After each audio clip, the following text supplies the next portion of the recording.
Sugar snap peas are my favorite veggie to graze on in the garden. They're one of the very first seeds that I sow in the spring. They can be pretty tricky to get going, so I want you to give peas a chance, and I'll show you how I get my peas going.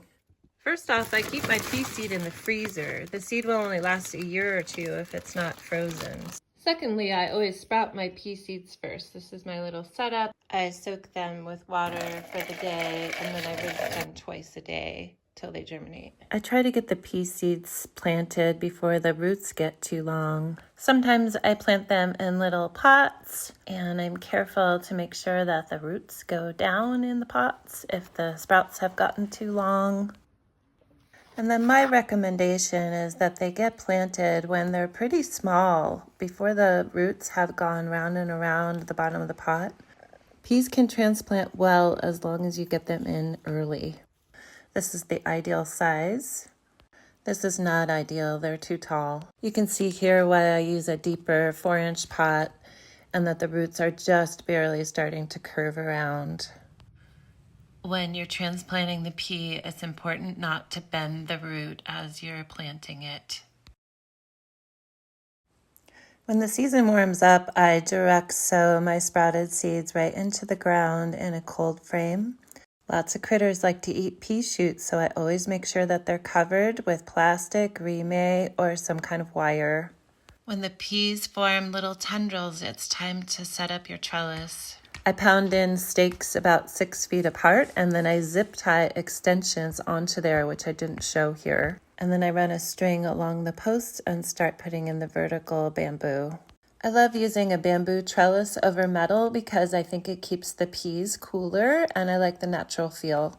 I'm just pushing the bamboo into the ground. I try to find really branchy bamboo. If the bamboo is really long and has a long stem with no branches, I cut it off so that way the branches are more accessible to the peas. Having a really tall trellis tends to catch in the wind and it makes it hard to water. I just kind of space them along. I put them all on the same side of the string, and then I twist in the branches just so that I can get some strength going here until I get it tied in. Then I come along with the string on the other side and weave it around each of the bamboo. It's important to do this really well. I've had a lot of trellises blow over. I often weave another layer of string about 12 inches above the ground. This is my favorite part where I help all the little tendrils find the trellis. Try to kind of lean them into the rope or the trellis.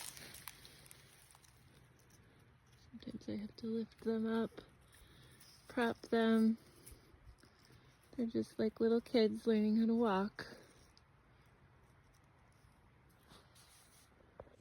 It brings me so much joy to see the peas grab a hold of the trellis and start to grow up.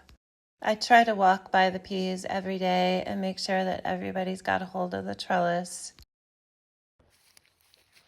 Depending on how branchy it is below, sometimes I run a piece of string all along the bottom for the peas to grab onto. And then the day comes when the peas are flowering.